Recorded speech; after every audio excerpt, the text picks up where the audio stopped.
yeah, record this meeting to the computer. All right, everybody, good evening, good evening, good evening. Thank you all so much for being here. Welcome once again to the Milwaukie Leadership Academy. This is our third session, the last one for 2021. This session 3 includes information about the city's finance department and our equity program.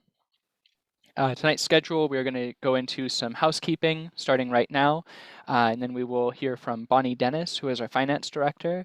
As part of the reading for this class, everybody had access to the city manager's message in the budget, and you were encouraged, though certainly not required, to take a look at an individual department that you might be curious about and look at how their budget was organized. After that, we're going to take our break. As always, that's a 7-ish. It's a soft 7, but we're going to shoot for right around 7 o'clock to take a short break. We're going to come back from that and hear from John Hennington, who is the city's equity program manager. And then, as always, please keep an eye out for any aha moments that you might stumble across tonight, things that you didn't know, but that you do know now. Hey, wow, what an interesting thing local government is. I don't mean that sarcastically. I went and studied this stuff. I work in it. You're all here, so I assume that you agree with me when I say that it is actually a very interesting thing to learn about. We do have some housekeeping. So housekeeping for the night, the final leaf drop of the season will be on December 18th. That's this Saturday, and that's going to be at the Public Works Yard. That is only for City of Milwaukie residents. I know we have some wider Milwaukee community members in the class tonight, so please pardon me for sharing just city news on this, but if you are a city resident, please bring some proof of identification. They generally ask for a utility bill. I have known them to accept a driver license in the past that shows that your address is within the city, but basically please be ready to demonstrate that you live in the city of Milwaukee if you would like to drop leaves off at the Public Works Yard this Saturday. Information about that and all of these on the city's community calendar at milwaukeeoregon.gov. Our city offices are going to be closed on December 24th and December 31st for Christmas and New Year's respectively.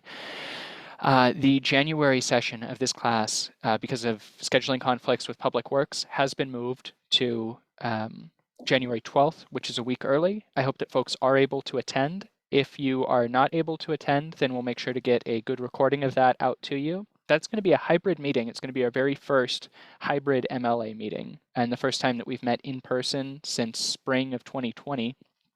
Right now, the plan is for that to be held in the City Council chambers here at City Hall.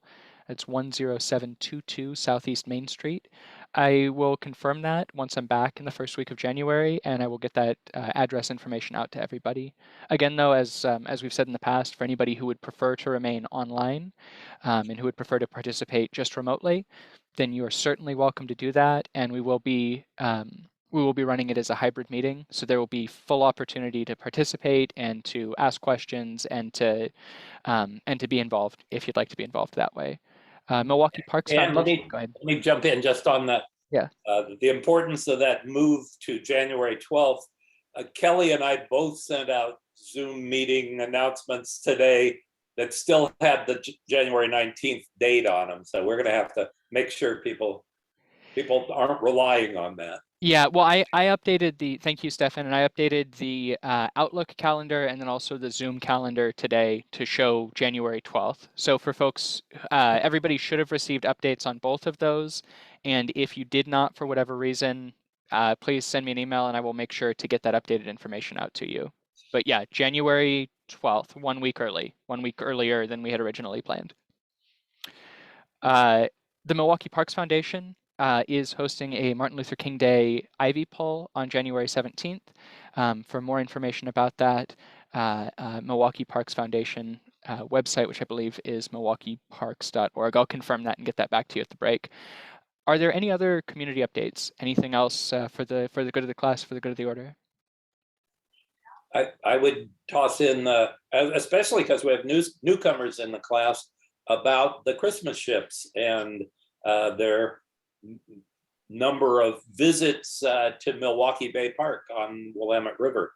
And if I'm not mistaken, I think the first one is tonight. Yeah. And with more this weekend. So that's not an excuse to shut down your computer and run down to the river.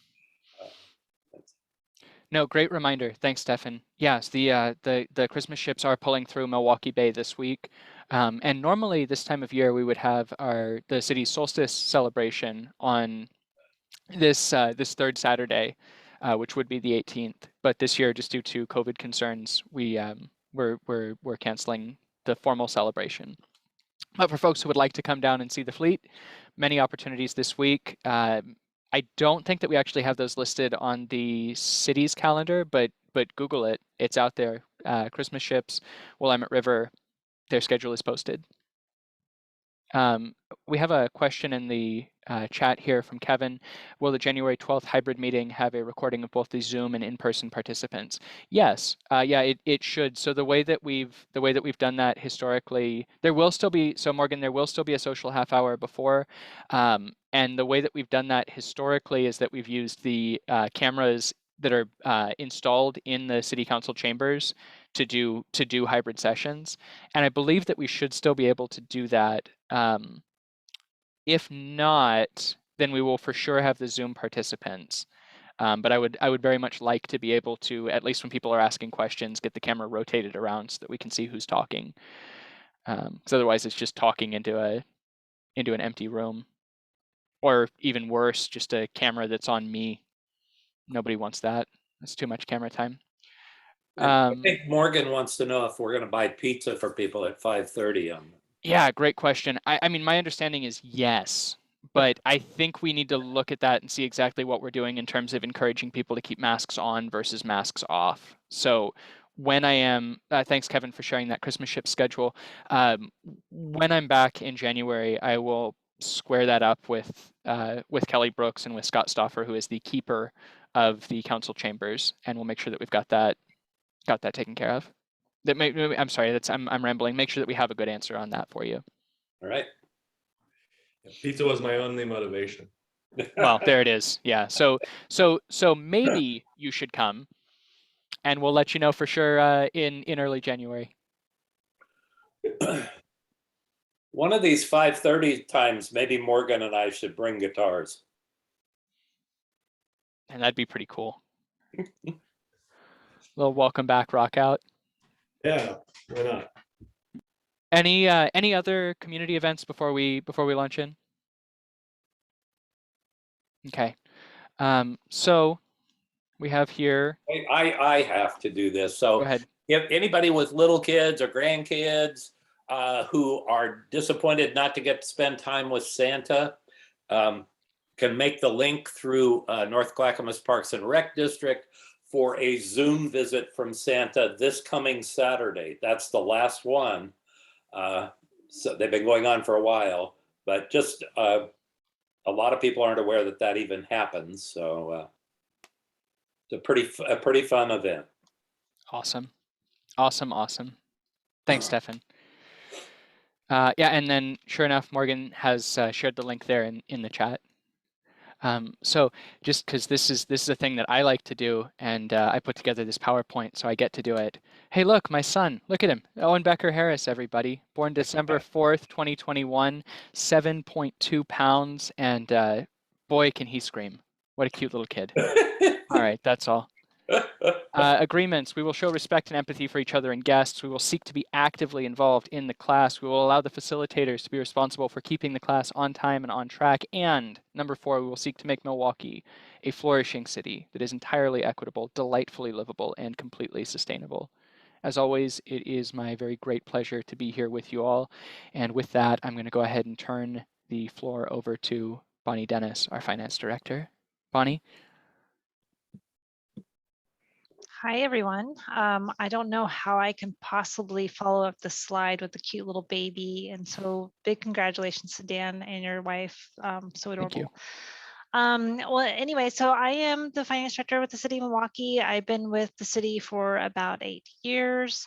Prior to my role as the finance director, I was the assistant finance director for about 5 years. So I have, I'm not quite the longest standing employee at the city, but I'm definitely heading that direction. But within the finance department, I manage over all the finance functions, and I also manage over the IT department. We did a little bit of a reorganization this last year. I used to oversee the municipal court department as well, but we have now moved over to having another manager watch over municipal court and the front office and so forth. So as far as the finance and the accounting side, we do quite a bit of various accounting related functions within finance. So we have an accountant, we have 2 accounting technicians, we have a contract procurement specialist, and we have a payroll specialist. So with all of the employees that we have, plus the assistant finance director, we prepare the budget, we go through a forecast and strategic planning method. A combination of those two are really the forecasting. So we do a 5-year forecast to see where we're going to be in the city financially between now and the next 5 years. We look at, and there's a big piece of that, and actually we're right in the middle of working on the budget and the forecasting right now, which is why I'm probably a little bit hoarse because I've done a lot of trainings this last 2 days. But I believe I actually talk a little bit more about the budget in the next slide. In addition to the budgeting and forecasting, we also work on policies. So we have a number of financial policies, and we also have a number of compliance that we have to work behind that. So financial policies are anything between just your general policies that we have internally. So for example, like a cash policy, cash handling, or travel, and how to use per diem and that kinds of stuff. We also have policies as far as making sure that we are following our generally accepted accounting principles, and also the policies that we have set through from City Council, the Budget Committee, and also through other regulations that we have. So we have a lot of federal awards, and there's a lot of policies that are behind that we need to follow. So we set those. We also work through the compliance of those. So along those, we also get audited, and we have to work through our audit and our reports every year. This is mandated by the state that we get audited, and that audit is mainly over our comprehensive annual financial report. And in that report, there's a letter from the city manager. It's talking about what we've done this past year, and then and kind of just our generic key financials for that fiscal year. And then it also talks about the just where we've been in this last year. So it's basically taking all the actuals and looking through the financials from the past fiscal year. Usually that gets reported 6 months after the fiscal year, so that's not a document that most people really take a look at and enjoy. But we also do have a separate document, which is called the PAFR, or the People's Annual Financial Report. And in that report, we have a lot more pictures and a lot more information. That is usually something that I would hand out to everybody tonight if we were sitting in person, because it's a report that's meant for or anybody that's not really financially astute that can read it and understand where we are financially for the city. So we do the audit reporting, but on top of that, we do the internal controls, and that's basically safeguarding the assets of the city. That's everything between making sure our payables or the invoices that come through from the departments have, excuse me, have the sign off from, a manager or somebody that prepared something, also has another approver. There's many internal controls that it would take all night to list, but we manage the majority of that because we are really the ones that are in charge of safeguarding those assets for the city. So assets is cash, it could be a piece of equipment, it could be a number of things. We also do contract compliance. So that's where our contracts and procurement specialists comes in. So we have a number of procurement contracts, and we also have a number of intergovernmental agreements that we have to abide by. So there's usually stipulations within those contracts, or there's very specific procurement rules that we have to follow. All of those things fall under contract compliance. There's a lot of contracts that we have throughout the city, either albeit the ones that are working on with construction. So we have a lot of developers or construction contracts that we have for developing streets or repaving and so forth. And so that all gets reviewed through the finance office. Generally, we just monitor the spending citywide, make sure that we're within our budget limits, make sure that nothing is being overspent or something isn't being spent erroneously on items that are not part of the budget.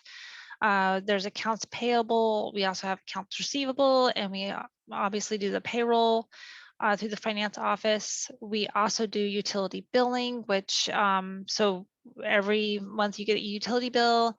Those are generated through the finance department after the meter reads come through and some double checking and so forth. We get the bills sent out. We also have business registration. So if you have a business in the city limits, then you need to get a registration. It's a license that you need to receive from the city. So we manage that through the finance office. We also have right-of-way licensing, and that's usually for companies like PGE, CenturyLink. They have to have a license with the city to have their equipment in our roadway. Parking permits is downtown. We have parking permits here. Those all get tracked, and also through the admin staff that we have up in the front. They collect the funds that come in, we track it, we make sure everything is coming through, and it's basically just a program that we manage. And we also do risk management. So primarily that's myself and the assistant finance director that does all the risk management for the city. And that is everything from receiving or just getting the insurance for the city. So all of our liability insurance, making sure the buildings are insured just like you would on a house. But we also have insurance related for the contracts. So those making sure that the contracts, for example, and a company that we're going to do business with, in their contract, they have to have certain insurance limits before they can actually do business with the city. And so those are things that we review. But risk management also handles claims. So if there's someone that had if somebody was driving along the road and had a pothole and they blew out their tire, that claim usually comes over to us, and we usually typically just send that off to the insurance company for review. But it's also things that come through that if, for example, somebody hit a trash can or hit a pole, or or did some kind of a damage to the city, then that information will be sent over to me, and I will work with either insurance, or I will work with the person individually and try to get reimbursement to the city for that damage. There's also other things like, bigger things like small claims or tort claims and things like that gets ran through the risk management department, or through the risk management function. And then also I work closely with the city attorney and city manager, and obviously insurance in that case. So that's the finance side of things. There's also the information technology department, and that consists of the IT manager, the IT analyst too. And we also have a newly created position for the business system analyst. And I can go all day about what information technology we have, but it's everything that, just maintaining our regular desktops to, the network, and working through our VPN and making sure that we have our cybersecurity up to date. And our IT manager is really quite knowledgeable on cybersecurity, and make sure that every department, every staff person really does have a pretty good grasp of what that means. So making sure that you're looking at your emails properly, and not just opening up any link. It's definitely been quite an eye opener. I actually was joking with him today because I at home got a notification on my home computer about Windows 11 and to update it.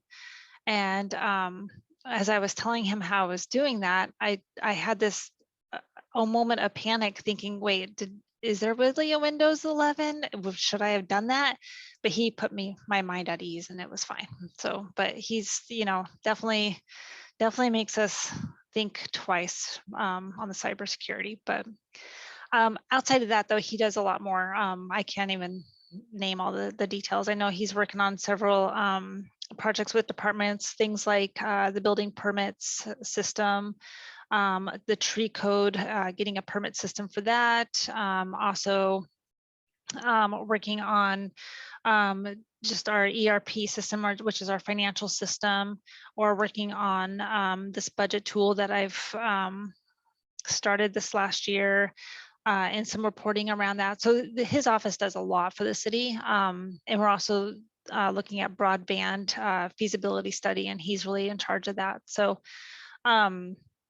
so that's about it in a nutshell of what the finance and IT department do. I want to go ahead and, if there's any questions, or advance the next slide. Yeah, actually, Bonnie, would you please speak a little bit about the broadband feasibility study? I think for folks who aren't aware of that, I think it's an interesting thing that the city's doing that I think people would like to hear about. Sure. So the broadband feasibility study came through from, actually it's when the president signed the bill on the American Revenue, sorry, the ARPA, it's the American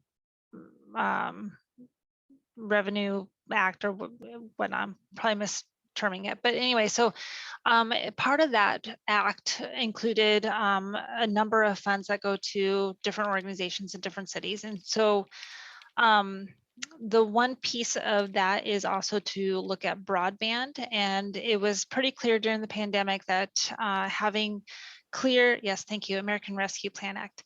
It was very clear that during the pandemic that a lot of homes and individuals that had to do work from home or had to do schooling from home really could have used this more robust infrastructure on broadband.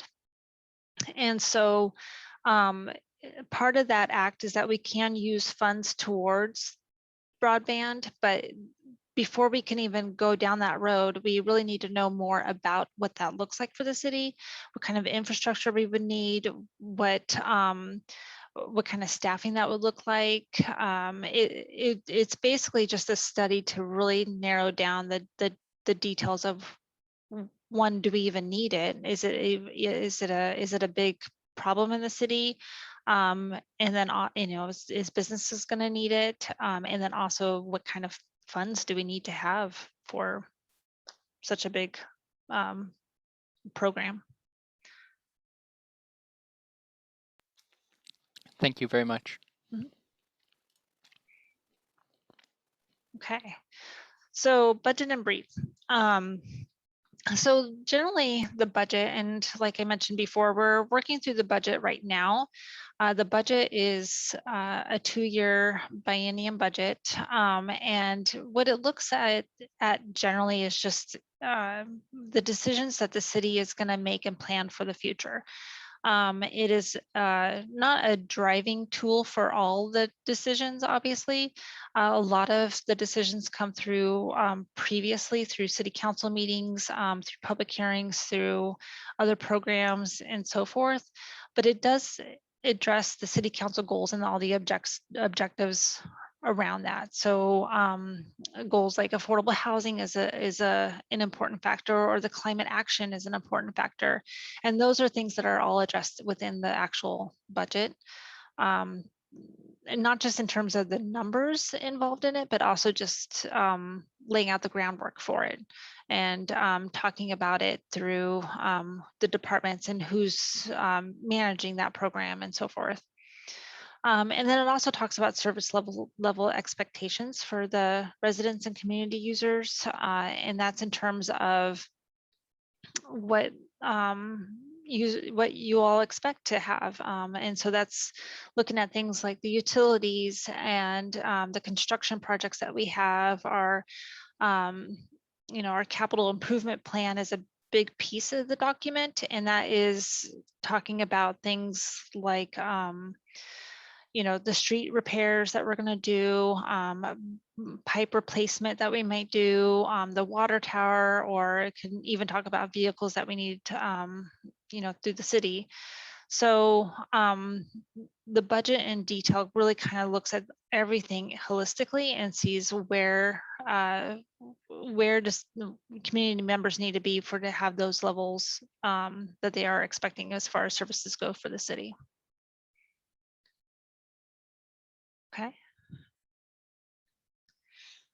So the budget is a mandated document. We have to have it by city charter, but as well as the state. The state mandates that we have to have a budget by June 30th, of the end of the fiscal year. If we don't have a budget, that means that we do have to not spend any money. You probably hear about this in the news when there's at the federal level when they can't pass a budget and then no money gets spent and they're on kind of a budget lockdown. That has never happened at the city, but that is something that could happen. So if we don't get a budget adopted by June 30th, we will be on that lockdown status. So there's a budget committee, and that budget committee is comprised of 5 community members and 5 city council members. We do a modified accrual basis of counting. That's really more for the audit actually, but it does come into play with the budget as well. And this is technical piece of it, but it's basically where we have a combination of cash and accrual. It's kind of mixed in, and what it really looks at is the timing of when revenues are received and whether or not those revenues are measurable and available at the time. So those are things that we work through as far as the budget goes, as we look through the projections and the forecasting to make sure we really understand when those revenues are going to be received so that we can know where we can spend, basically. We are on a 2-year budget, which is really nice. Our current period is from July 1, 2020, and it ends in June 30th, 2022. And that is why I'm starting the budget process, or I'm actually in the middle of the budget process now, where all the departments are doing their research and they're preparing their budgets for this next biennium budget. I actually have several budget committee meetings coming up starting in February, and the first one is going to talk about the capital improvement plan in depth, and we have a couple other things. It's actually a joint meeting between the budget committee and the Citizens Utility Advisory Board, but there will be a presentation on the capital improvements. So the infrastructure of the city, basically. And then we move into doing more of the presentations to the budget committee, and that will really happen in April and May, and then hopefully for adoption in mid-June from the city council. So, and the budget basically is an overview by fund and by department. So we start with the general fund, which is all the departments from just city manager's department, the police department, community development, and then we have other funds like the building fund, which is always going to be its own fund because it's a special revenue fund. And then we also have the utility funds like water, wastewater, and storm. Bonnie, when you say a special revenue fund, Mhm. could you say a little bit more about that and sort of distinguish that from other funding types? Sure. So building is a great example because by law, any money that comes in through building permits or any building that is being done in the city, and this is specifically for charges that we have, not for things that we have an intergovernmental agreement for, but specifically for building permits that are charged by the city. That money needs to go into its own fund, basically like its own checkbook, and only the money that can be spent from the money coming from those permits can be used towards building activity. So that's why it has its own fund, because it's only the revenue could be used towards things like personnel or even office supplies. It is very, very specific to the building department. Bonnie, let me jump in for historical reference. Mhm. Back in the day, cities that were growing very quickly were running a whole lot of their functions on building department revenue. And that's one reason why that law was put in place. A very good reason, I'd say. Mhm. Yep, that's a good point. I think that actually happened across the board. I'm actually from Colorado, and we had the same law there as well. So. Bonnie, I have a question. So it's the middle of December, and you're getting ready to start planning for a budget, starting 6 months from now. Mhm. When I was kind of looking over the budget document that's currently in place, it struck me that you were trying to come up with that budget right when we were figuring out what the heck COVID was. So I was wondering, I'm sure you had probably already done a lot of work before lockdown started and we realized how serious this was. Can you just speak to how that impacted you guys and how you sort of accounted for it, and I don't know, some of the assumptions you had to make with COVID? Oh, sure. That's a great question. It was not a fun time because I actually, before COVID happened, I had already had basically a budget ready. I mean, there was still some work to be done, but it was pretty much set. And when COVID hit, we had to restart and reset and just really look at all the line items again and see where we are and where we were going to be. The one thing that really was concerning for us is not really things like property taxes, because property taxes, when there's a downturn in the market, property taxes usually happen much later, several years out. And but there was more immediate issues that we were concerned about, or immediate revenue line items that we were concerned about. And one of those was in transportation. It's the state gas tax. When everybody got sent home, nobody was driving on the roads.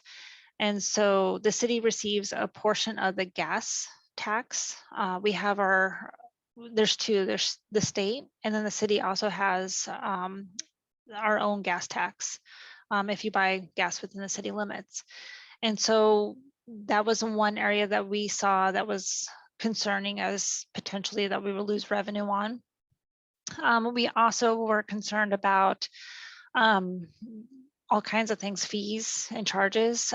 We started realizing the library had to shut down, so no library fines were going to come in. And then through the district that the county, they decided not to collect on those fines. And then other areas that we were not sure what was going to happen is our ticket revenue. Nobody was on the roads, so police officers couldn't pull people over.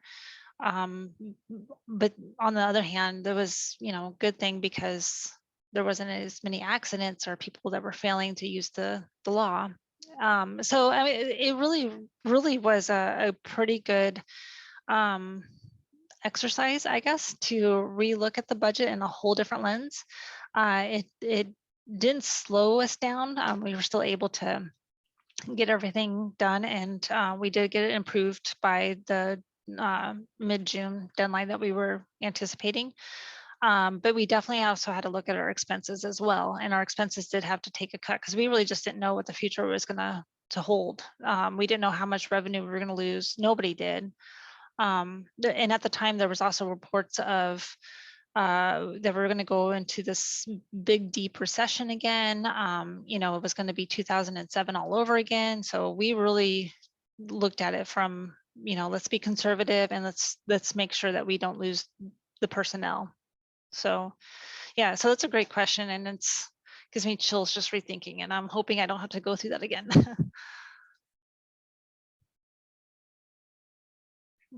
Great question. Thank you for asking that, and Bonnie, thank you for that thorough discussion of it. Are we okay to go on to the next slide? I'm good. Yep. Okay. There we go. So, so this is really just talking about the phases of the budget itself, and I've kind of touched on this, but the first phase is really the budget officer proposes the budget to the budget committee, and that's Ann Ober, the city manager.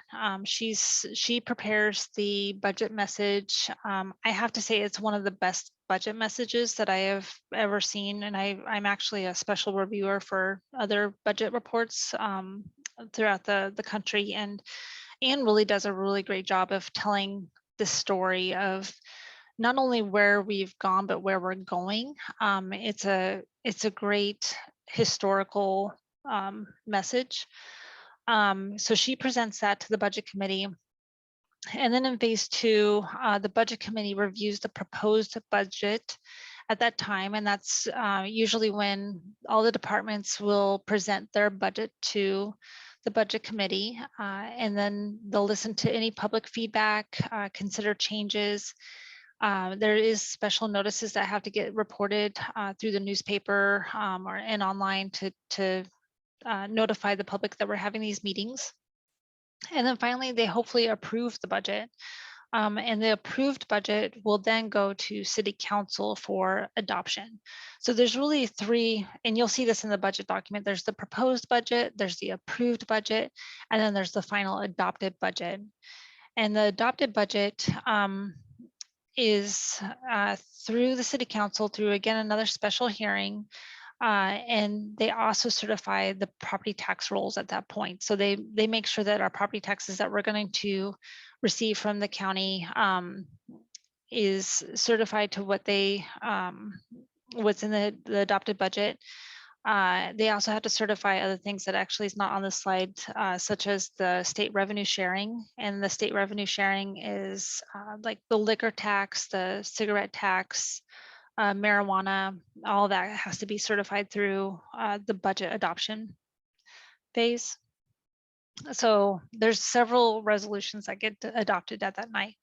And then finally, once the budget is adopted, then the city operates under an adopted budget. And then if there's any changes, if there, for example, if there's different programs, or there's shortages because there was money that was going to be spent somewhere else, or there's just a change or needs to be done in the budget, then it actually will go through another budget transfer, or if it's large enough, it will go through another public hearing process and have a budget supplemental.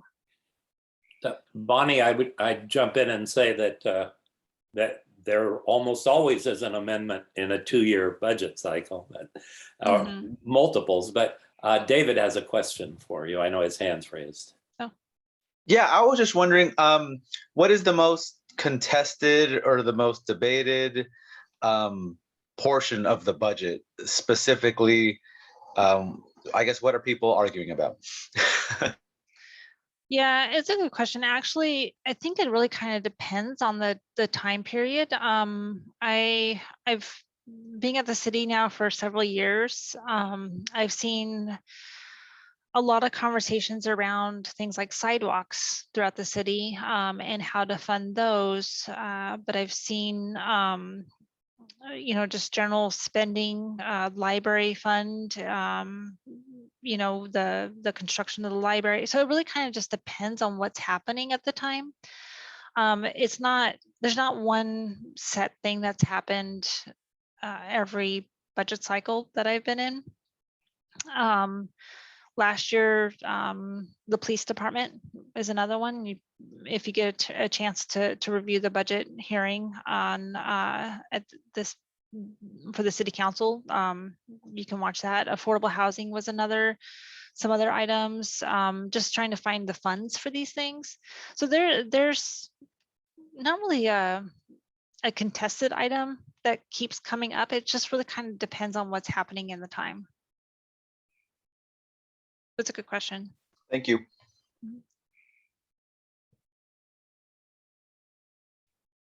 Okay. Want to advance to the next slide unless anybody else has questions?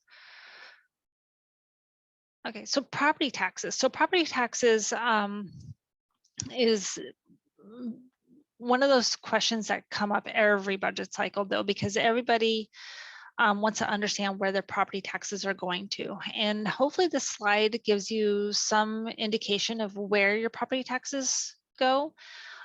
So education is a big portion of that. The city of Milwaukee gets 21%. And then the county gets a share, the fire district gets a share, the North Clackamas Parks gets a share, and then there's some other things in there that's like urban renewal gets a piece, although I think that's in the city of Milwaukee. So the property taxes, I actually did a presentation. Actually, not me.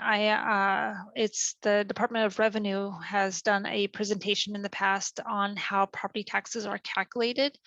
And that was through a budget committee meeting, and I can definitely send that to Dan to send out to the group if anybody's interested. But it really talks about how one house, the property taxes might be completely different from the house next door. And it has everything to do with Measure 5 and 50 and when the house was built, what materials was used at the time of being built. So property taxes are definitely very, very complicated. But the presentation that actually Danette from the Department of Revenue did was very helpful. But generally, this is where your property taxes go. And the majority of it is education. The piece that goes to City of Milwaukee will fund just general government, and that will be from everything with just running the city, but also police department, the library. That is all going to the general fund, basically. Okay. Does anybody have any questions on property taxes? It's always a fun topic.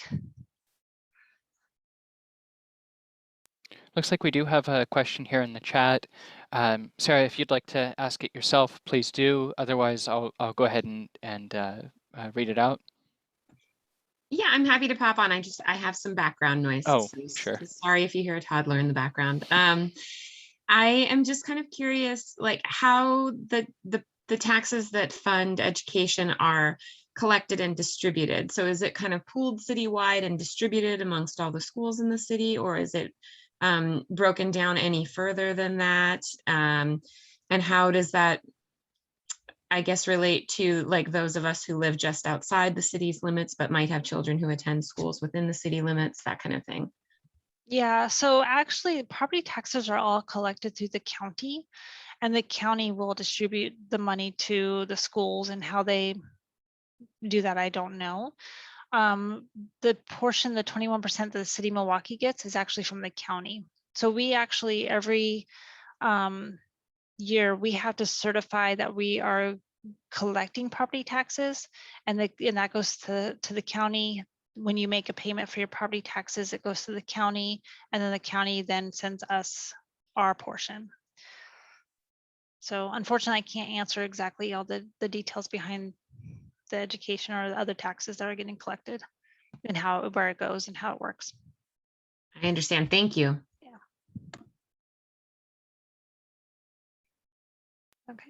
Any other questions before we move on to the next slide? I just had a question about the police departments or versus the fire district. Why does the fire district need or would need 1/10 of the property tax versus other branches? Yeah, so the fire district, which is also again a county, it's not actually a city program, but the fire is a district is countywide, and actually it was probably voted in. I believe there's a specific election that happened years and years and years ago that allocated that money to the fire district. And I would go so far as to say I think that probably has a lot to do with the division that we talked about earlier in the class between special districts and municipal services. So like Bonnie was saying, likely whenever North Clackamas Fire was established, that was voted in as a part of that district being organized, as opposed to City of Milwaukie, which is receiving its share, and then the police department, which is a city entity as opposed to a special district. The police department then is receiving a share of Milwaukee's share. If that same thing for NCPRD for that matter. Mm-hmm. Just one more thing I would toss in there, as somebody who has signed the paperwork to buy some equipment for a fire department, you spend $500,000 plus on a new fire engine. Doesn't take very many of those to really affect your budget. So it's amazing how expensive that equipment is. Thank you.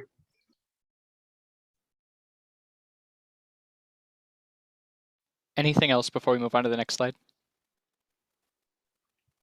Okay. Nope. There we go. Okay.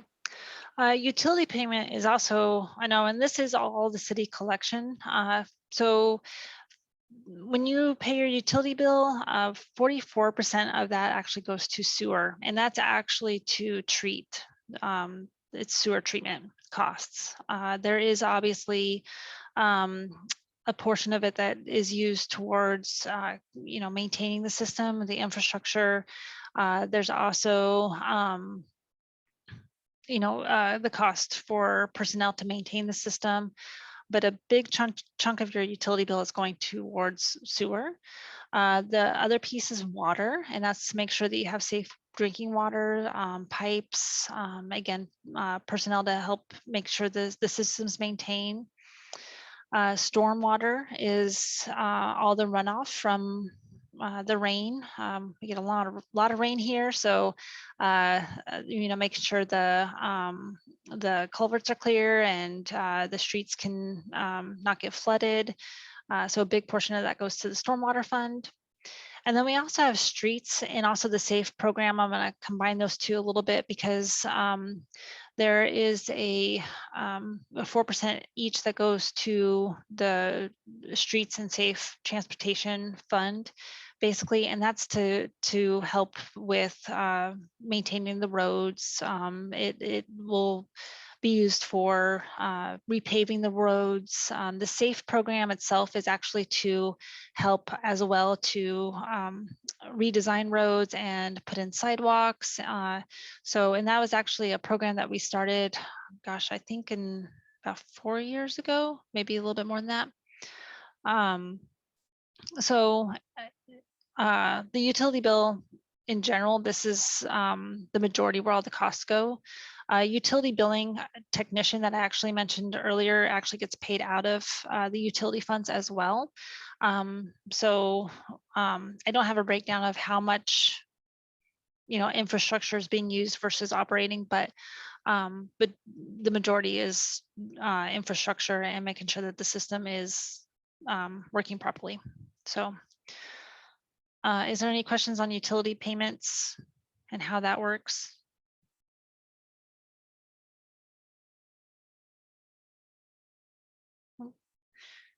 Okay, I think that's the last slide I have. Awesome. Well, Bonnie, thank you very much for being here. Before we do go to break, does anybody have questions, comments, things that they would like to know more about, or things that they didn't see in the presentation that they have questions about relating to budget. I see a hand up from Justin and Jennifer. Hello, it's Jennifer. I was curious about the audit. That's a third-party audit, right? So is that publicly available information or no? Yes, it is. You can go to our website. We do have all our audits on there. We are actually in the middle of doing our fiscal year 2021 audit. And hopefully we'll get that published in the next week or so. But everything is all publicly transparent on our website, where we have all our audits on there. We also have an audit committee as well. And so they meet with the auditors. They have, besides the actual presentation of the audit, they actually have communication directly with the auditor. And, if they have any concerns, they can bring it to the auditor's attention. But yeah, those are readily available, and I'm glad actually somebody's asking about the audit. It's actually kind of nice to have somebody wanted to know about the audit. Yeah, I'll take a look at them. Has Yeah. the City of Milwaukie ever had like a state audit from the state auditor's office? No, we've never had a state audit, but actually what we do get is single audits, and that's usually when federal funds are being audited. So for example, we had the CARES Act fund that was federal funds that came through last year. And our auditors will actually do that full audit, and then that gets reported to the state, which then gets reported at the federal level as well. Thank you. Morgan? Sorry about that. So this is not really a question, I guess, but you touched on how good the budget message is, and that's written by the city manager. This is the first city budget that I've looked at in any capacity, so sample size 1. But I was really impressed and surprised at how much information was available sort of in the first part of the budget. It was very easily digestible.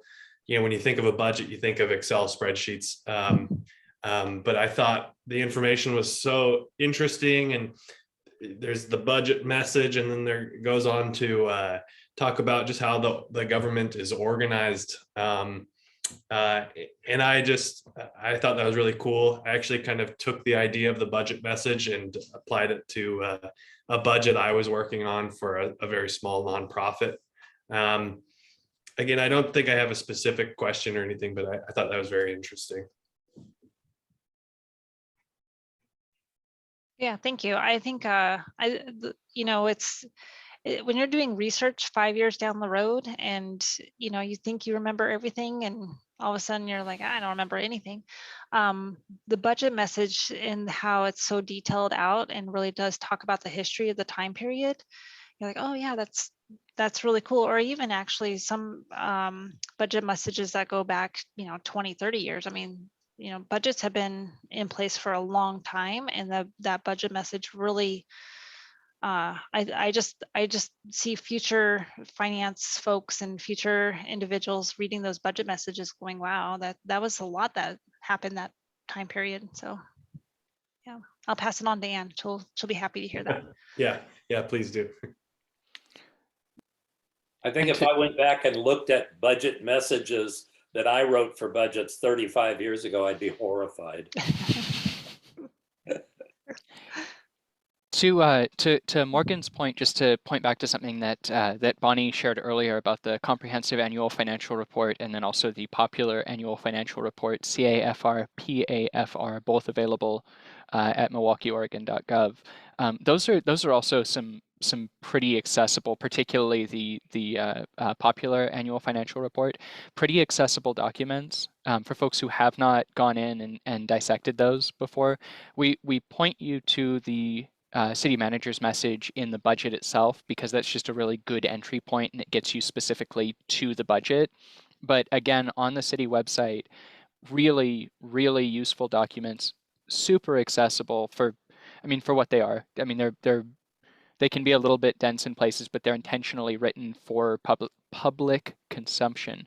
That's what 4 hours of sleep will get you right there, that stumble. Either way, CAFR, PAFR, check them out. Anything else before we say goodnight to Bonnie? Thank you, Bonnie. Yeah, All right. thanks very much, Bonnie. Yep. Thank you all. Have a good night. Take care. Bye. Bye. All right, folks. So with that, we are going to go into the break. Please join us back at say 7:06 when we will be hearing from John Hennington, the city's equity program manager. See you in 10 minutes. That's 5:10. See y'all then.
Hey, Stefan,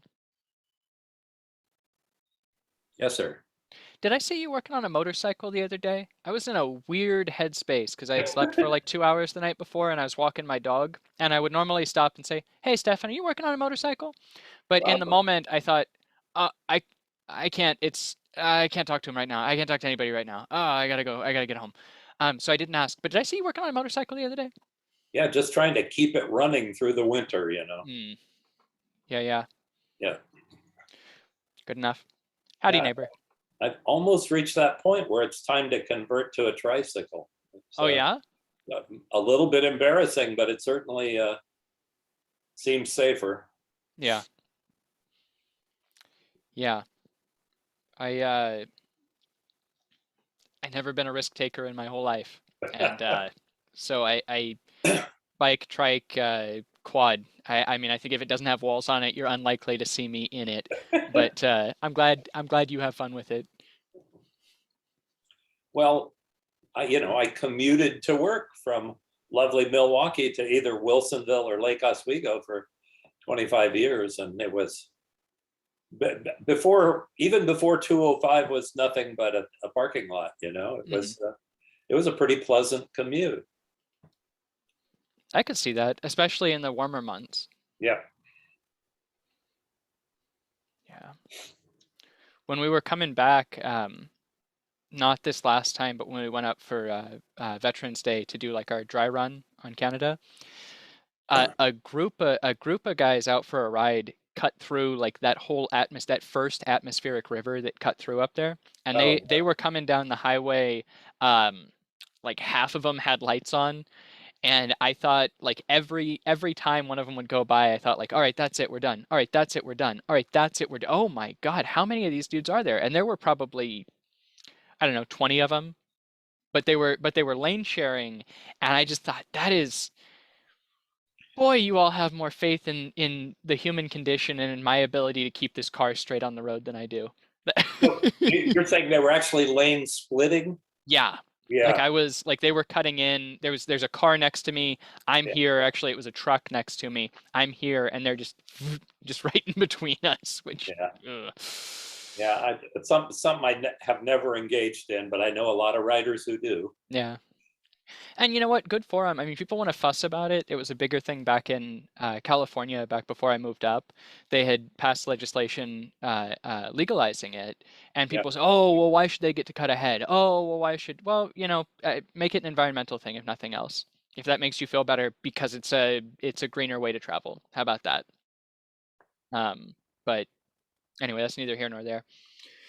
Oh, I am not sure, other than celebrating, where exactly John is, but he should be back with us any minute.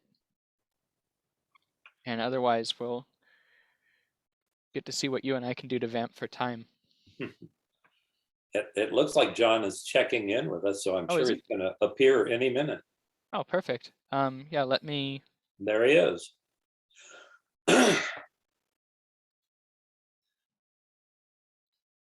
Hey, there he is. Yeah, let's promote him to panelist.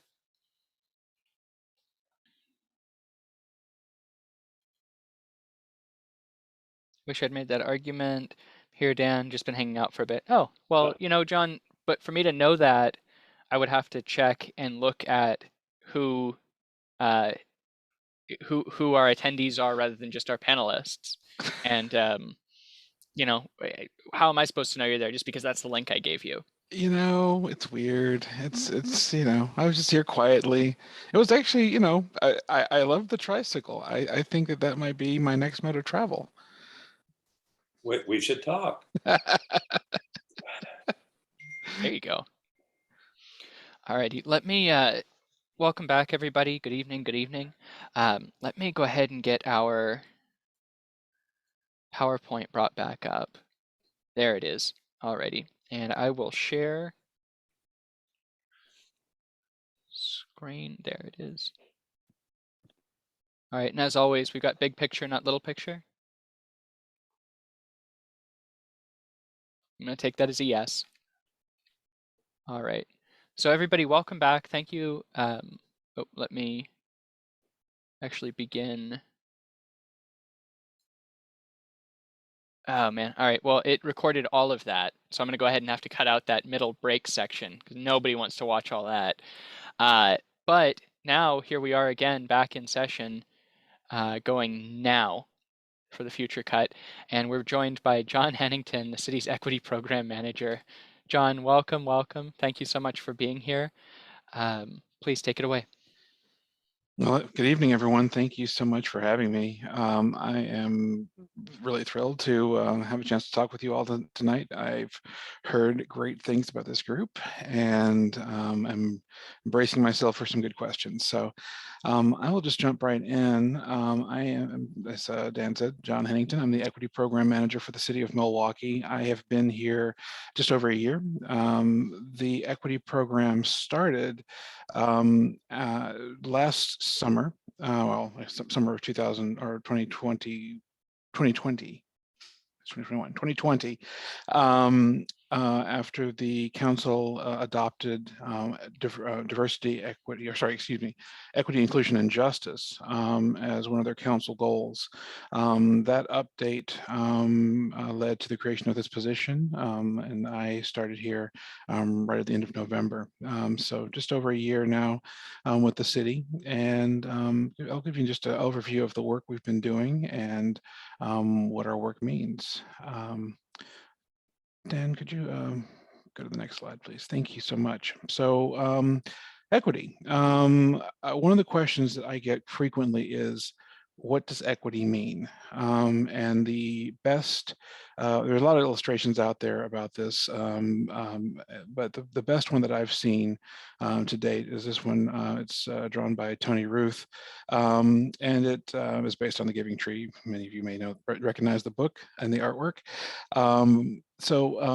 Inequality. Inequality is unequal access to opportunities. You can see the tree over there is tilted to one side, all the fruit's on one side. It's easy for them to grab the fruit, it just falls to them. The other person, there's not any fruit even to drop for them. Equality. That's evenly distributed assistance. So basically, with equality, you can give everyone equal, assistance, and say, hey, everyone, we're going to give you a step ladder. A step ladder is 2 feet tall. Everyone gets an equal step ladder, and good luck. In some cases, that may solve the issue, but in this situation, as you can see, it doesn't. Everyone has a ladder, but still, the person with the loaded side of the tree keeps getting the fruit. Equity. Equity is custom tools that address inequality and identify inequality. So as you can see here, not all the letters are the same height. This is often we refer to this as meeting people where they are. Every community is going to be different. Every individual is going to be different. And because of numerous factors, many of them systematic, going back for decades or even centuries, there are communities that simply don't have access to the tools to participate fully in our government and in our systems. So that is equity in a nutshell, is meeting people where they are and correcting that imbalance by providing different tools. Justice, and the council's goal is equity, inclusion, and justice, is fixing the system to offer equal access to both the tools and the opportunities. So in this situation, simply straighten the tree. If the tree is bent, fix it, straighten the tree, allow everyone to be able to share equally and equitably in whatever the resource is and whatever those tools are. So that is a very simplified version of what equity is, what the work we do for the city. Now, what that looks like in local government is going to be quite varied and quite broadly reaching. So to try to get some shape to that, the city embarked on an equity plan. The plan has moved in phases. Phase 1 and 2 actually started before I arrived. My hire was part of phase 2. And we are currently in our 3rd phase of work with this equity plan. So Dan, could you give me a next slide, please? Thank you. So this was our engagement plan. The initial 3 phases, again, this was created before I started. So going back to June 2020, there was a process of learning, supporting, and sharing. And that was identifying stakeholders and doing outreach. Of course, this work was set into motion by the events of the early summer of 2020 and the murder of George Floyd. That was the impetus for an enormous amount of social change and focus on equity in our communities. These discussions had begun before that, but that was the spark that led to putting this into action as a city plan. So in doing that, the first thing we needed to do was find out who we needed to be talking to, who we were missing. We have a lot of people who show up and participate in our government. They come to city council meetings. They participate in their neighborhood community meetings. But there are many people who don't, for many reasons, either because they didn't know they were there, or because they just traditionally haven't participated, or they have tried to but haven't been heard.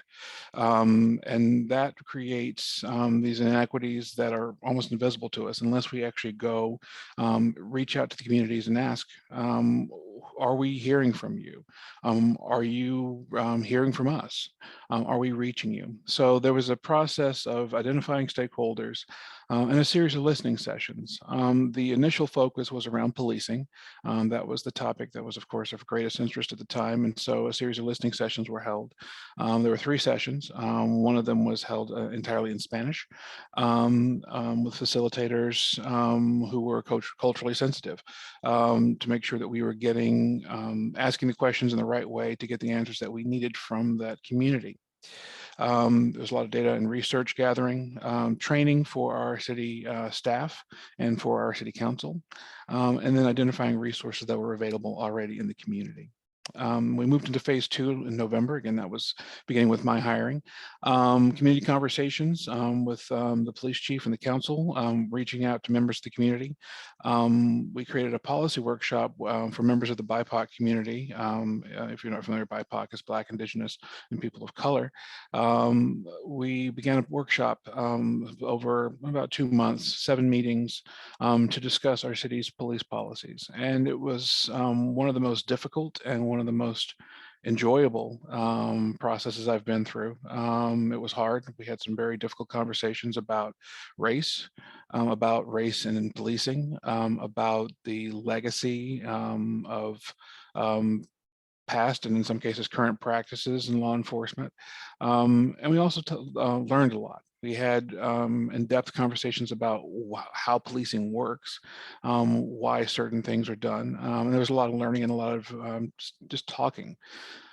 Those conversations led to some recommendations. The city manager, Ann Ober, and I, along with our police chief, Luke Strait, made a commitment to those community members that once we were done with the conversations and had completed the process of looking over all these policies, including updates that had been started by city staff, that we would ask them for their recommendations. And once they made their recommendations, if there was one thing, the one thing that they wanted us to take forward to council, we made the commitment that we would do so. Now, council, of course, makes decisions independently and they can do whatever they want. But we were going to bring those policies before council as they recommended them. Those policies were brought before council and then went into the union negotiations with our police union. That process is nearly complete, and I hope we can have those policies published in public soon. But what I can say is that the work done by this group was very much incorporated in and is now very much the heart of the changes we've made to our police policies. The policies also didn't change a lot. The changes were mostly in making sure that it was clear what is happening, that there's transparency in our policing and transparency in our data reporting. Also that there is a clear way for people to make complaints and for them to know how those complaints have been resolved in a timely fashion. But for the most part, when we talked to our group, there was a feeling that we are in a good place overall with our policies. Now, policies and practices are two different things. And so with the practices, that is something that the chief has been working on with his officers and in terms of training. And I'll talk a bit more about that in a moment. We also started to develop an equity plan for the city, and I will get to that in just a second. The third phase, which began in May of last year, was the start of several things. At this point, it says in this plan, Equity Task Force. We moved forward with that and created what is now the Equity Steering Committee for the City of Milwaukee. And I'll talk a bit more about them at the end, but the Equity Steering Committee was envisioned to be a group advisory to the council to take a look at issues of equity, try to understand how the city is addressing inequities, and advise the council on how we can do better. They also advise staff directly. We bring issues before them, or we will bring issues before them. Their first meeting is actually next month, and we'll be getting their feedback on, is this plan sufficient? Are we missing something? And then coming back to them to say, here's what we did, here were the outcomes. Did we do enough? Did we move the needle? Did we get better? Basically to hold us accountable to our commitments to equity, inclusion, and justice. So the next part of this work will be budget adoption. With cities, the way you express your values is with your budget. We just heard from Bonnie. Really, that's where cities actually make decisions that affect the community. Where do you spend your money? Where's your focus? So that investment is going to be a key part of our next budget discussions. Where should we be prioritizing our funds? Are we doing it equitably across our communities? Are we addressing past harms that have been done to make things better in areas where there has been damage to communities and individuals? So that is the workflow we have going through May of next year. It's a lot, and I'm sure you'll have some questions about that. Next slide, please. So the goal of this plan has been, is to provide a framework for shaping how we build forward into the future. It was creating a framework and a flow so that we can continue to apply an equity lens to our work throughout the city. There's no one way to do it. There's no one size fit all solution to any of these situations. And so it's building a framework and a set of tools for our staff and a framework for our community to engage with us that we can build upon in the coming years and into the future as we move towards the city's current vision for 2040. The areas of the plan have three focus, or I should say there's three focus areas for the plan. There's an inward facing, an outward facing, and an external focus. This is a strategic approach that we decided to embark upon to reach the goal set by council. So a big part of this phase of the work is building trust in our community and hoping to identify leaders in our communities who can engage with us and hopefully bring other people to the table that we might be missing, who just simply have either because they felt disenfranchised or have actually been disenfranchised, will come back to the table and understand that we want to hear from them. We're actively seeking their views and their input and taking their needs into consideration as we do this work. Next slide, please. So our first goal is equity and service to the community. Reducing inequities and provision of city services based on race, gender, sex, sexuality, disability, and other individual characteristics. Part of this was the police work and working on our police policies. There are other areas where this will come to play.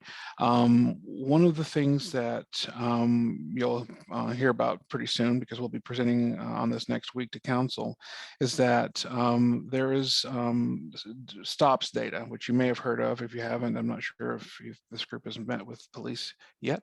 But stops data is a program that Oregon launched, I believe 2 years ago, collecting data on police stops and trying to identify and address inequities in policing in terms of race.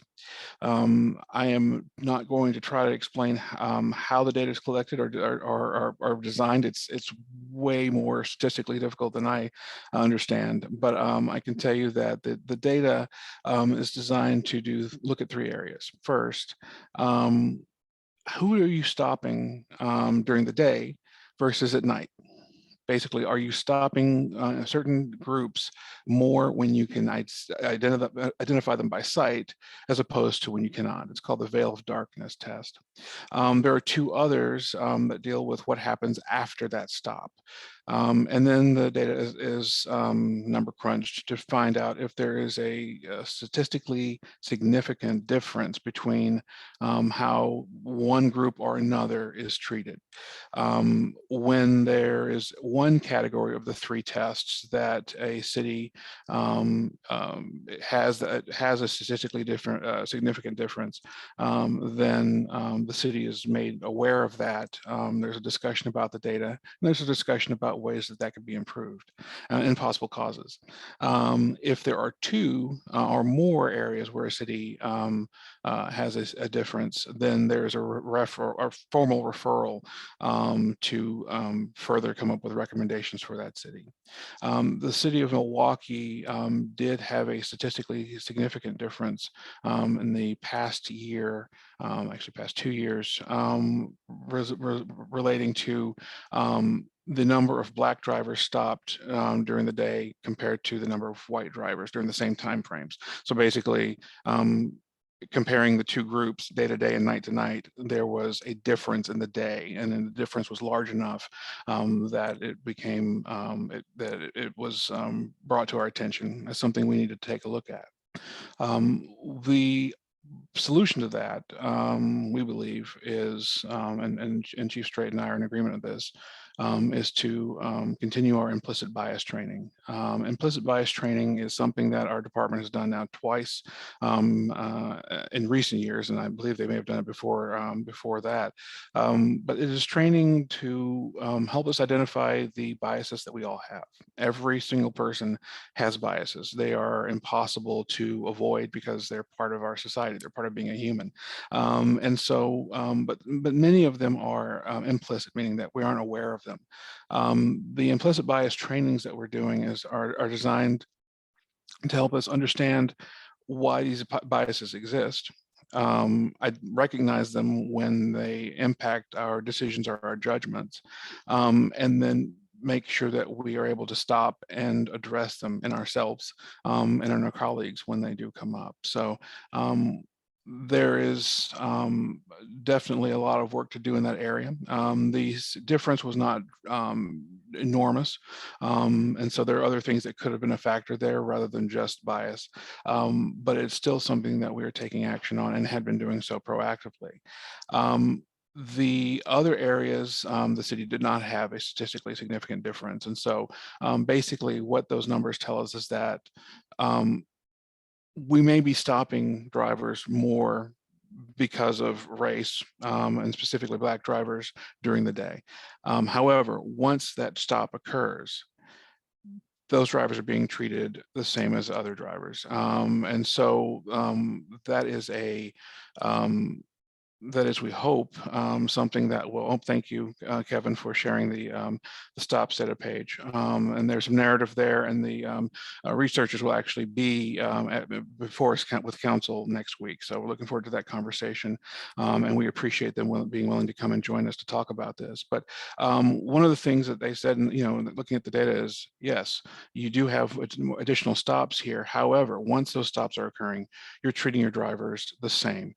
That is what we hope to see. Obviously, we want to see the stops also be equitably distributed, but at the very least, we feel that the training is having some benefit, and we're going to continue that work. And we'll also look for other possible solutions to help us be better.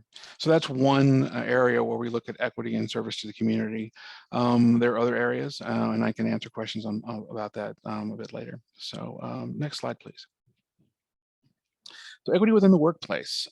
This is a key, another key issue for us, which is making sure that we are recruiting, retaining, and empowering city staff from communities of color and other historically marginalized communities in order to build a workplace that is just, equitable, and welcoming to all. Basically, this is making sure that people who come to work for the City of Milwaukee both feel welcome, heard, and valued for who they are and for what they bring to the table.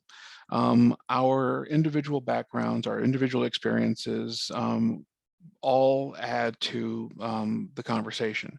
We all see things from different perspectives. And so when people from different backgrounds, particularly those who are historically marginalized, are heard and feel valued, their input is actually put into action and part of the conversation, it is a benefit to the entire organization. So that is the reason for the goal.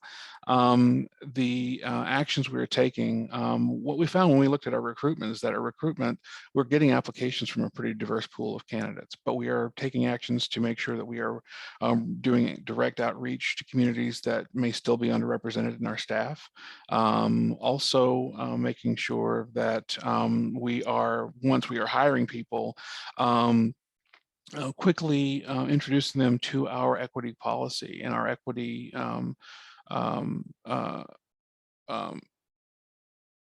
goal, so that there is an understanding right from the beginning that this is a place where we value all. This is a place where we want to see you succeed, no matter who you are and where you come from, what your background may be. It means that we also take a different look at hiring practices. So in government, and particularly in local governments, we tend to have these very rigid, you must have this experience, this many years, you've done this thing, you've got this degree, and if you don't meet all of those criteria, goodbye, no thanks.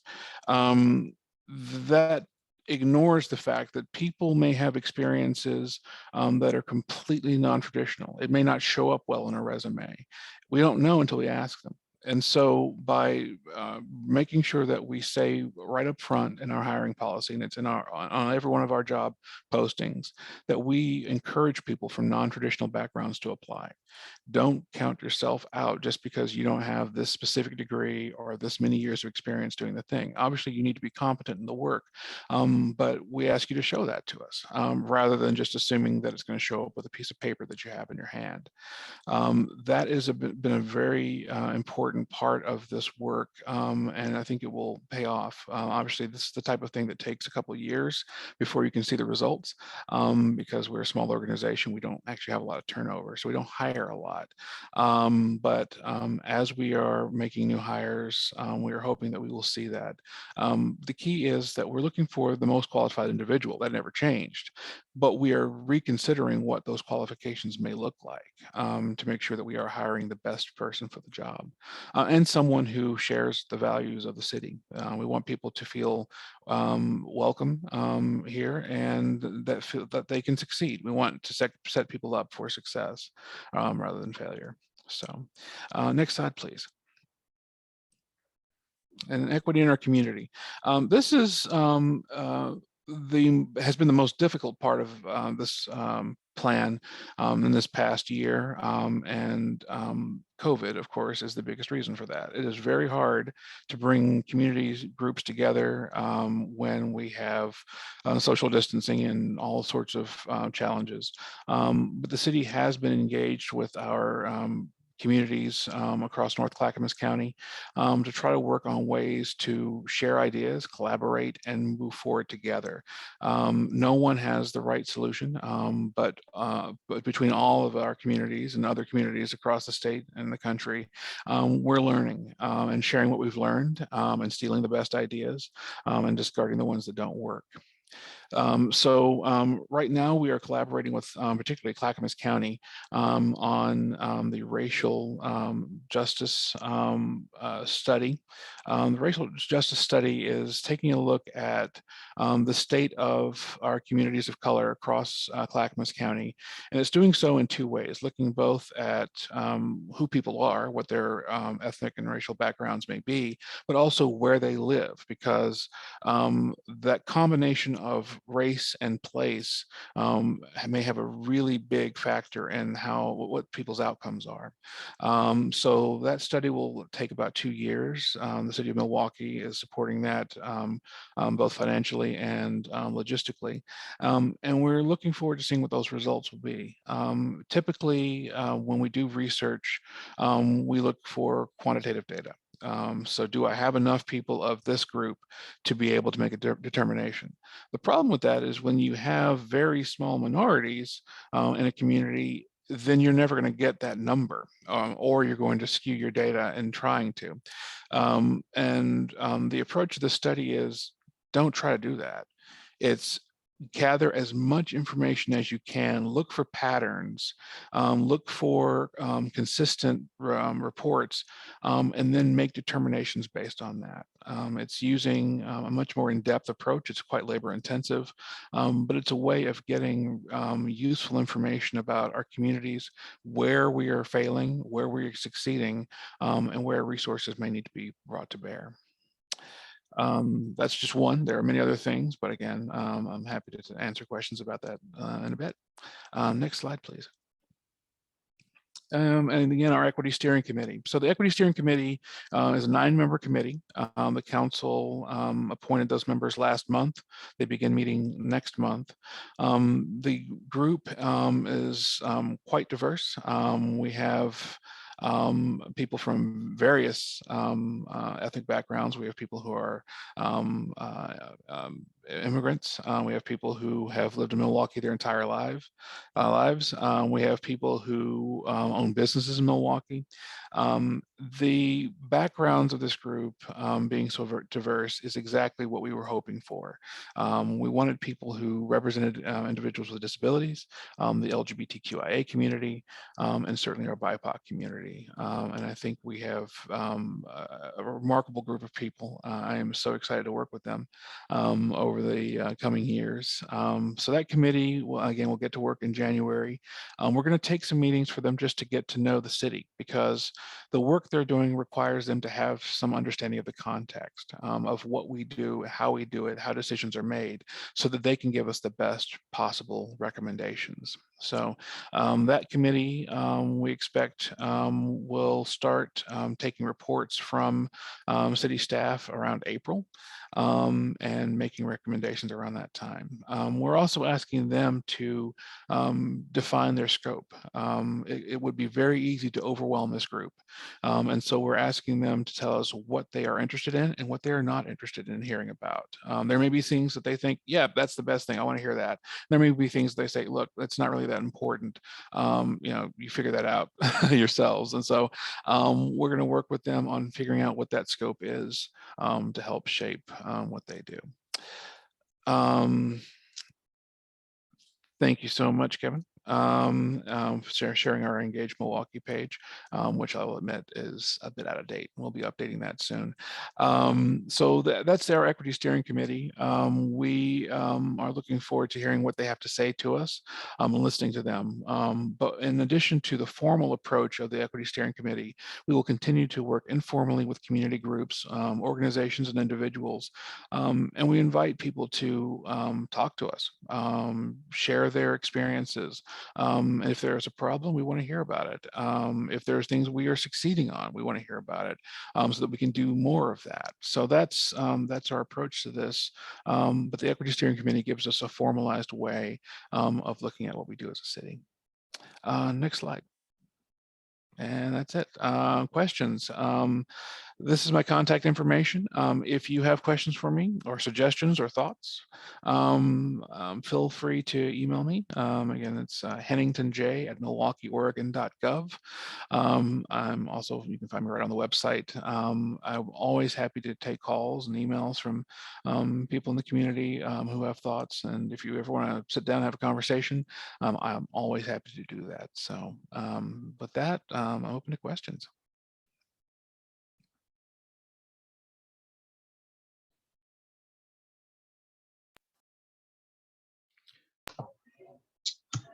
Yeah, I had a question. Do you remember the breakdown demographics of the people being pulled over? You know, like 80-20, 70-30, anything like that?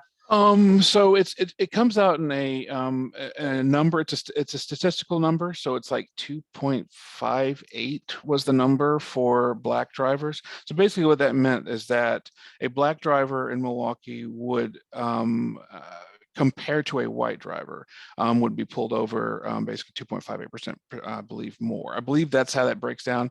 I am not the people to answer that, so they will answer that next week. But that's roughly it. It was enough that it triggered yeah, there's actually a difference here. So it's not, we don't have the exact percentages. I would have to actually go to the raw data for that, but what they look at is not raw numbers, because raw numbers don't tell you much of a story. What they look at, and they shift this window. So it's the window a few hours before and a few hours after sunset. And that rolls through the year back and forth, depending on when that happens.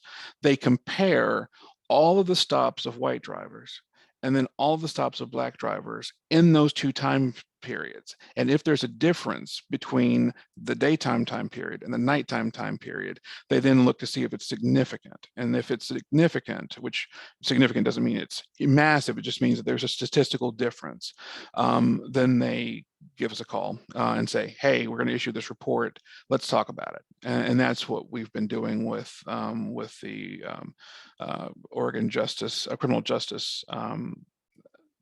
I'm going to get their name wrong.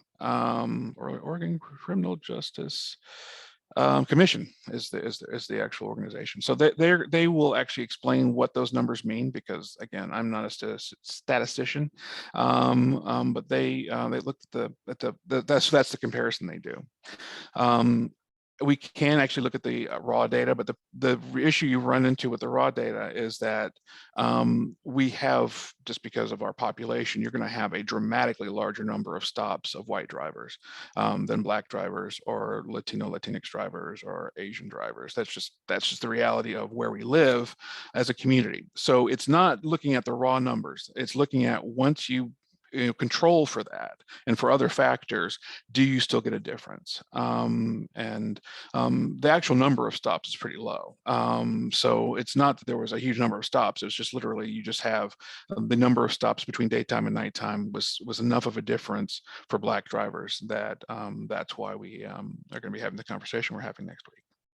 So I hope that answered your question. I didn't quite answer your question, but hopefully that's what you were looking for. Yeah. Thank you. Of course. Other questions? I have a question. Yes.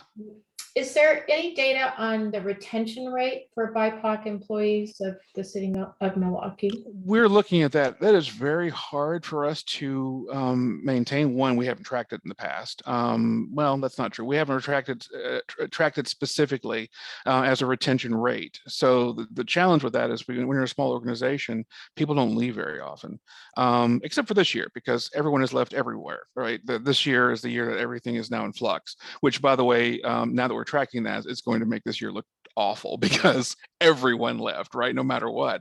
We've seen lots of turnover. Actually, for us, we've seen, it has not been a large number of turnover. It feels like a large amount to me, because it's a lot of people who I work closely with, but people are reconsidering what they do and what their focuses are, right? So that's great. It's healthy, but it creates a lot of turmoil, right, in the process. The number of, I'm just thinking about this year, the number of BIPOC employees who have left this year, I believe, Dan, you might know, is it 2, 3? I've got 2 off the top of my head. 2. I think it's 2.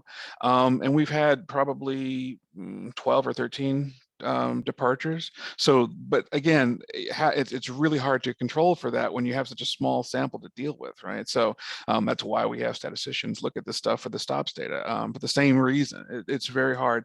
So we're trying to find a way to measure that effectively. Right now, we're just collecting raw data, and we're looking to other organizations for suggestions on how we can numerically come up with that. But also, one of the things we're trying to do, and one of the things I should emphasize with equity work, is that it is very difficult sometimes to collect hard data on it. Because we're looking at things that are often kind of fuzzy, right? It's, basically, if all is held equal, is someone's outcome determined by their race or their gender or their sex or their sexuality or their disability? If you are in a truly equitable situation, then none of those factors will determine the outcome. How you measure that, though, is very, very difficult. And so what we're really trying to do is ask. We're trying to ask our BIPOC staff, how are you doing? And not just our BIPOC staff, but all of our staff, right? Where are you? Where do you want to be? Are we providing the tools to help you succeed? Do you feel that there are any characteristics that are holding you back? And how can we address that? So this is something that it's an iterative process. And I think every manager is going to be finding different ways to do it. But as a city, as a whole, we're trying to make sure that people have sort of a lifeboat, so that they can, they can call me, they can call Ann, they can call whoever they, their managers, and have conversations, and know that those conversations will be heard and valued, and that we will try to do the best to support individuals. We can't solve for every situation, however, though, and so it's figuring out where this, making sure that we're supporting, but also understanding that sometimes the best way to support people is to say, hey, yeah, you're not going to be able to reach your goals here. We're too small for you. Let's help you get to your next step, and we will continue to love you somewhere else, and we'll miss you. But so that's a hard thing, because you don't want, we've always thought of retention as, keep everyone here, but sometimes retention is help people succeed elsewhere, and then make sure that we're, as we help people succeed elsewhere, we're continuing to recruit from a wide range of people. So that's the tricky thing for a small organization. If we were Portland, I would have lots of numbers and I could run all sorts of analysis, but we only have 120 something people outside of police. So the answer to your question briefly is no. I'm sorry, not yet, Rebecca, but thank you for that question. I hope that we can come up with something and make a report on that probably sometime in 2023. It's probably the first time I'll have enough data to actually make some kind of report on that. So, John, I have sort of a two-part comment question thing for you. First of all, sure. I'm glad you're here. I'm glad you're doing what you're doing. It was much needed. Thank you. And there's that saying that I see a certain impossibility in the task ahead. So this is the first example. I remember a time when we had 166 applicants for a job, and the thought of going through all 166 and finding out how they may otherwise be qualified besides the what was listed in the announcement for the job, I'm so glad you asked that. I can't imagine it. So that's just the first part, but go ahead if you want to respond. No, please go ahead. Well, the other one, and the other part of why I think your job's impossible, I was thinking about a family member who identifies as white, and depending on how much time he spent in the sun. But if you saw his grandmother, you would say, oh, she's black. If you saw his mother, you'd say, not white. I'm not sure what she is. But I'm just saying, where do you draw those lines? It's made me question the whole notion of race. And yet that's so important and statistically and what you're trying to get to. Oh, those are brilliant brilliant question. So I'm going to jump into your second one first, actually. So you can't draw boundaries. I mean, it just doesn't work, right? Like it would be so easy to be able to say, yep, this person goes in this box, this person goes. Well, race is a construct, right? Like we are fully aware of that. Race as a thing is a social construct. That said, race exists because of many factors, right? Race is a part of our society, and it does make a difference. It is currently affecting the outcomes. Therefore, it is inequitable. But that may be different for different people. People may look at me and go, "Yep, he's black." But I have been in situations where people look at me and say, "Are you Filipino?" I don't think I look Filipino, and my Filipino friends are like, "Are you kidding me?" But right? So it's very, very hard to do that. So that's not what we do. The approach is to try to create structures so that race, no matter who it is, race, sex, gender, all of those individual characteristics, try to control for that. Try to ensure that we are meeting the individual where they are in their situation. If someone comes to me and they have blonde hair and light skin, and they say, "I'm black," I'm going to say, "Okay," and that's I'm going to have the same conversation with them that I'm going to have with someone who looks like me or who has much darker skin. We cannot we cannot account for those types of situations, right, where there are people who we can't really define, or people, more importantly, not every characteristic is going to be immediately apparent, right? Sexuality may not be immediately apparent.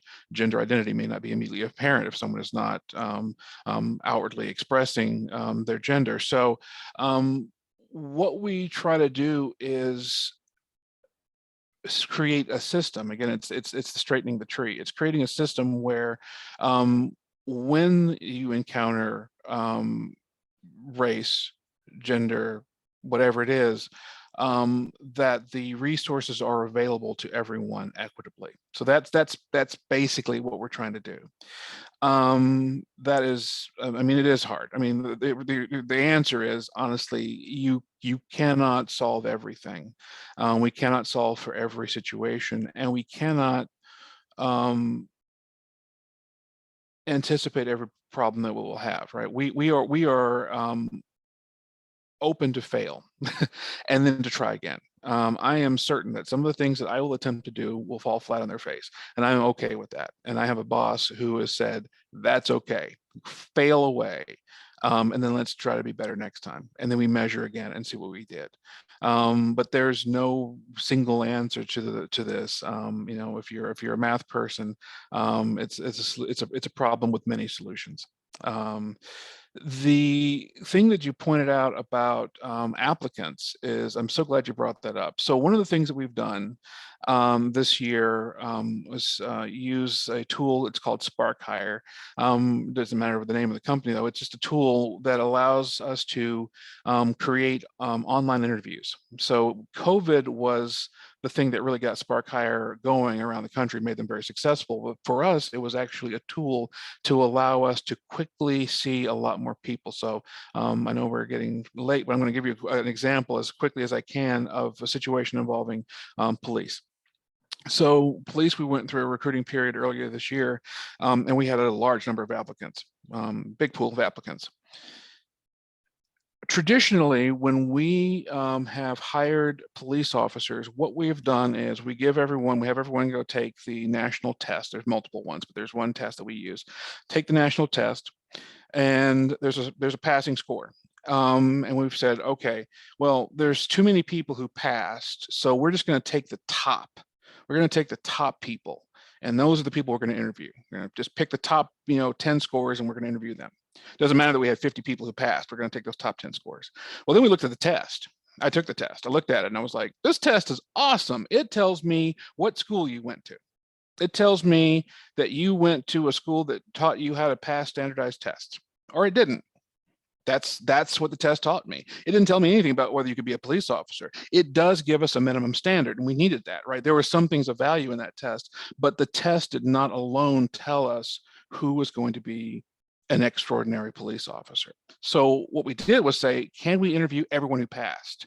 Well, then we get the situation that you just brought up, because suddenly we have 52 people to interview, and can we really practically go through 52 interviews? Well, Spark Hire allowed us to do that. We asked 3 really hard questions, really direct probing questions that tell us a lot about, do you understand the difficulty of this work? Do you understand the current situation in which you're entering this work? Do you understand that there is a problem when it comes to policing and racing in the United States? Do you get that? And what do you want to do to make it better? How will you make policing better?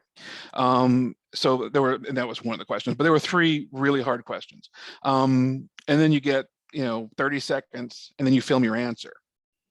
And so we were able to very quickly, going through those interviews, go, that person gets it, that person gets it. And I was actually on that panel with 3 of our amazing officers and our HR director, and we were able to interview a lot more people than we ever would have been able to do.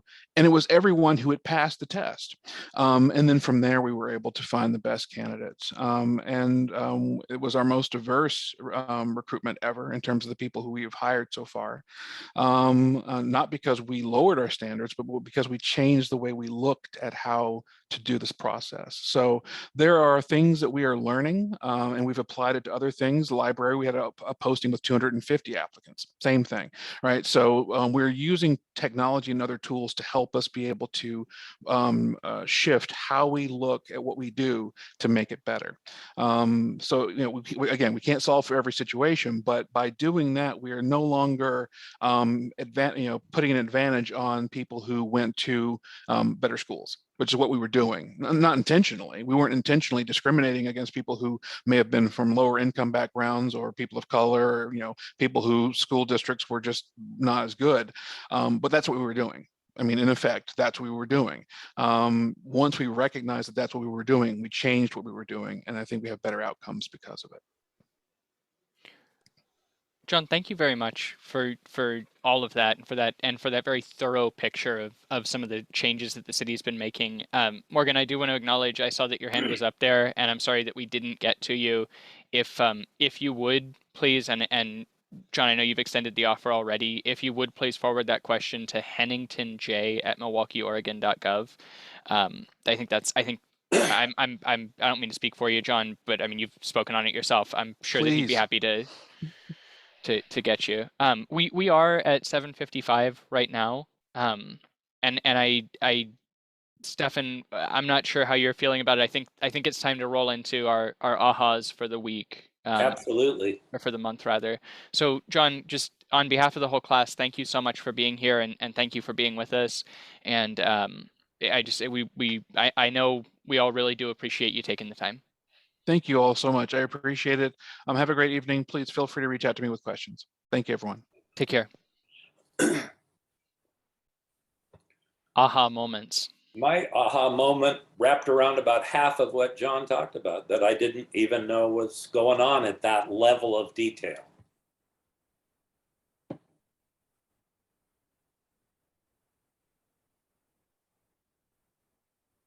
Yeah, I guess to piggyback off of that, my aha was kind of how John and his team and everyone above him has done such a thorough job at taking a ridiculously complicated issue and issues and found ways to take them into like sort of bite-sized goals. It's going to take a lot of those to help bring the tree up, right? But I thought that was pretty cool. That was my aha. It was just those goals and the strategies around them.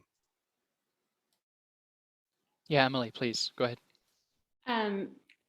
Similar to what Stefan and Morgan said, I think I have been a little bit mystified by this idea of what is equity work. And so I really appreciated the detailed discussion about the steps that are being taken, like how the data is collected, analyzed, and then leads to additional action steps.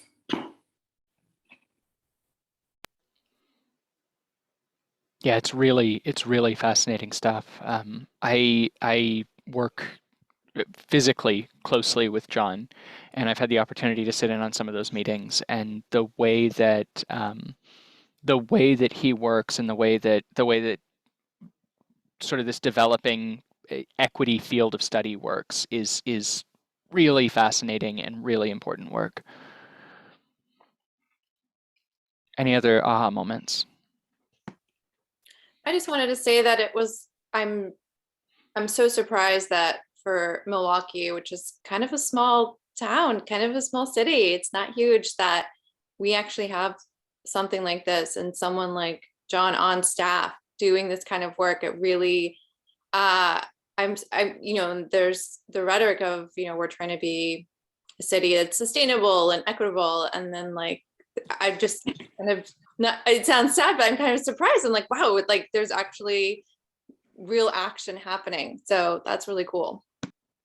Yeah, and just to throw back there to our council goals, which we talked about, I think in our very first session, right now that equity, justice, and inclusion goal is one of generally three, right now one of two things that council has directed staff to focus on. So it's not to in any way diminish the work that John's doing, but his work is one large but one part of this wider push.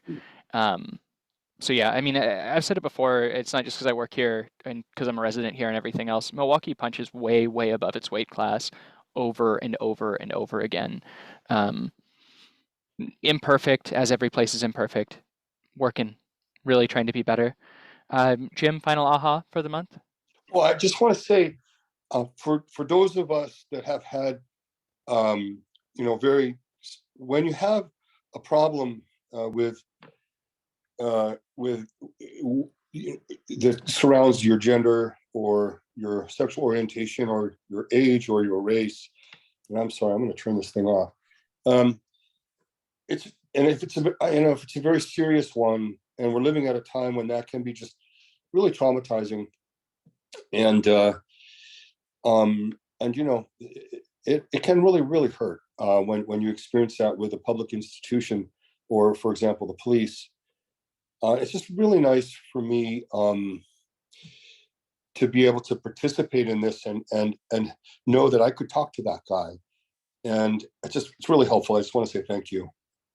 There needs to be an outlet other than sitting at home and kind of being angry about the unfairness of it all. And I think so. I appreciate tonight. That was really good. Yeah, thank you for saying that, and it's a point well taken. For me, one of the things about the Leadership Academy generally is this notion of creating a more responsive government by giving people a better idea, the people that government is intended to serve, a better idea of how it functions. And the first session is really kind of an introduction to Milwaukee. The second one is background. But from here on in, it's a lot of what does this department do? How does this department function? And it's really showing everybody where those levers are and hopefully giving you a better idea of which ones to pull if you're interested in being more involved and if you're interested in participating. So with that, I think we are just a little over time. I'll wrap up shortly, but I would just say again, January 12th, we're doing our next session. That's going to be Public Works and the Climate Action Plan. So that's generally a fairly spicy topic. I mean, I think people are going to be interested to hear about it. I will have some reading out on that in the next couple of weeks. And that's everything that I've got. Stefan? Just I continue to be impressed by this group. Thanks for coming. Thanks, everybody. Take care. Happy New Year to you. We'll see you in 22. Have a good night. Good night.